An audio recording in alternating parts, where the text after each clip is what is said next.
सबसे पहले हम बात करेंगे रजब भट्ट के केस की। ये बताइए, पाकिस्तान में रजब भट्ट पर जो पर्चे हुए हैं उनके हवाले से इस वक्त क्या सूरत हाल है? मैं ना आपको बड़ा संजीदा एंकर समझता था कि आप बड़ी संजीदा हैं और बड़ी ज़िम्मेदार हैं, लेकिन इतना आपके पास इतना टाइम है कि इतने फजूल लोगों को आप डिस्कस कर रही हैं। रजब भट्ट को हम डिस्कस करेंगे बैठ के, बदकिस्मती है। लेकिन चले, अब जाना तो ज़रूरी है और मेरे ख्याल से आवाम को पता चल।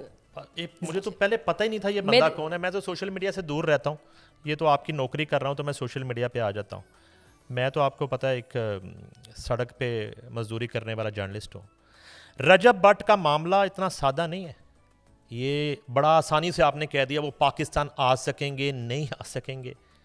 मुझे तो बड़े अजीब खदशात हैं इस केस के हवाले से। ये इतना सादा मामला नहीं है। ये रजब भट्ट को भी नहीं पता ये केस है क्या। आप बताइए। ये उसकी माँ को भी नहीं पता, उसके बाप को भी नहीं पता।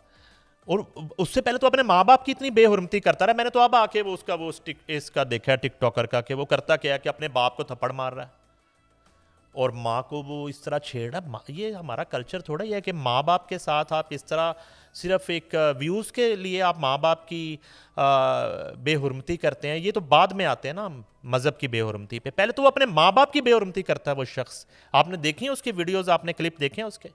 वो अपने बाप को थप्पड़ मार रहा है, कान के ऊपर मार रहा है अपने बाप के। पता है आपको इस बात का? नहीं, मैंने उनकी कोई वीडियोस नहीं देखी। जो माँ बाप की इज्जत नहीं कर सकता वो 95C को क्या फॉलो कर? आपकी बात पे पॉइंट है, बिल्कुल पॉइंट है। शख्स जो है ना, उसकी क्या ज़हनी हालत होगी। वो मेरे ख्याल में चिट्टा अनपढ़ है। वो या तो अंडर मैट्रिक है, अगर वो थोड़ा बहुत पढ़ा भी होगा ना तो वो पता नहीं कहाँ पढ़ा होगा। मुझे बड़ा जाहिल बंदा लगा है। अच्छा, अब चूंकि मुश्किल में है, लगेगा कि वो इस वक्त फंसा हुआ है तो हम उस पर बात कर रहे हैं। मसला ये है कि मुझे लगता है कि उसको इस्तेमाल किया गया है, क्योंकि मैं आपको बहुत सी एग्जांपल जनरेट करने के लिए। No no no no no no, ये मामला है ही नहीं, पता ही नहीं है लोगों को। ये बड़ी दफा इस मुल्क में 1947 के बाद जब 295C 295A का कानून बना, मैं तो इतना अब वो आइन को नहीं समझता। आप तो आइन पढ़ती हैं, आपको मुझसे ज्यादा पता होना चाहिए। बड़ी दफा 295C के साथ छेड़छाड़ की गई इस मुल्क में, उसको बदलने की कोशिश की गई। असेंबलीज में मुतअद्दिद मरतबा करारदाद लाई गई और कानून में अमेंडमेंट की कोशिश की गई। आपको इस बात का शायद पता है या नहीं पता। इसी पादाश में हमारा एक गवर्नर मर्डर हो गया था, सलमान तासीर कत्ल हो गया था। आपको याद है वो क्या केस था? सलमान तासीर ने जो गुफ्तगू की थी प्रेस कॉन्फ्रेंस में 295C के हवाले से, उस पर वो क्या हुआ था। ये रेड लाइन है। ये जो रेड लाइन आपने सुनी ना इस मुल्क में, ये रेड लाइन है मुसलमानों की, हमारी सबकी। ये रेड लाइन है, इसको हम क्रॉस नहीं करने देते। इस कानून के साथ बड़ी दफा छेड़छाड़ करने की कोशिश की गई। ये रजब भट्ट के जरिए छेड़छाड़ हुई है टेंपरेचर चेक करने के लिए। अब वो फंस गया इसमें, उसको पता ही नहीं है। उसने शौक में किया, उसने पैसे के लिए किया, या उसको बताया गया कि इस पे करोगे तो फॉलोअर्स जो है ना वो डबल हो जाएंगे, दुगना हो जाएंगे। वो आ गया, वो ट्रैप हो गया। असल में वो ट्रैप हो गया, ये बताएगा। यानी फॉलोअर्स की आर में जी अब नहीं बुशरा, बात को आप अंडरस्टैंड करें। मैं समझ रही हूं कि उसने मासूमाना अंदाज में फॉलोअर्स की आर में किया, लेकिन पीछे कोई कुछ और मासूमाना है। अंदाज नहीं, पीछे कुछ और है। ये तो इतनी सी बात है, इतनी सी बात है कि आप कत्ल कर दें और अल्लाह के घर जाके माफी मांग ले। ओ भाई, अल्लाह ताला तो माफ करने वाला है। माफी मांगनी है आपने, आके तफ्तीश भुगते। आप पे पर्चा FIR है, आपने कानून के मुताबिक उसको फेस करना है। अभी तक उसने जमानत नहीं करवाई। नश्तर कानूनी वाला जो पर्चा है 2183/25, ये 295A है। तौहीन मजहब, नमाज का मजाक उड़ाया। उसके बाद उसने अभी बेल करवाई नहीं है तो उसने जो है वो 295C का भी मजाक उड़ा दिया। 295C का वो मुर्तकब नहीं हुआ, वो मुर्तकब हुआ है 295A का। ठीक है, अच्छा, उसमें अभी तक उसने बेल नहीं करवाई, वो पेश ही नहीं हुआ अभी तक। वो मुल्क से बाहर भाग गया। अब वहां जाके वो हरम में वो कैमरे के साथ जा रहा है, वहां भी वो वीडियोस बना रहा है और अजीब तरीके से वो उसकी बॉडी लैंग्वेज है। और देखें, ये मामला वो नहीं है जो वो समझ रहा है और जो उसको मशवरा दिया जा रहा है। अभी वो गुडी गुडी खेल रहा है। ये लग पता जाएगा कब तक वो मफरूर रहेगा, कब तक भगोड़ा रहेगा, कब तक छुप के जिंदगी गुजारेगा। उसको फेस करना पड़ेगा। वो पाकिस्तान आए, यहाँ आके ख़ुद को शामिल तफ्तीश करे और बिल्कुल हुकूमत पंजाब जो है, चूँकि वो यहाँ पे रहता है एक हाउसिंग सोसाइटी पार्क व्यू में, वो उसको सिक्योरिटी फराम करें तब तक जब तक इस केस में वो इन्वेस्टिगेट नहीं हो जाता, ये साबित नहीं हो जाता कि उसने कितना जुर्म किया है कितना नहीं किया। राइट? वो इधर उधर भाग के और वो अभी भी वो वीडियोस बना रहा है और चीजें कर रहा है और एक वो कबूतर बिल्ली को देख के आंखें बंद कर रहा है, इस तरह नहीं होगा।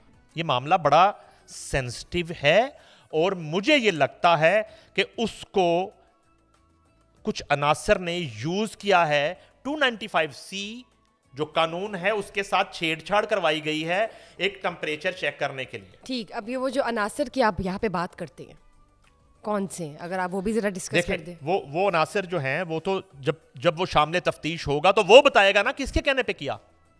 मैं थोड़ी बता सकता हूँ। लेकिन आपके पास भी कुछ कबूतर हैं जो नहीं, बता वो सकते मेरे हैं। पास हैं, लेकिन वो अभी बिफोर टाइम है।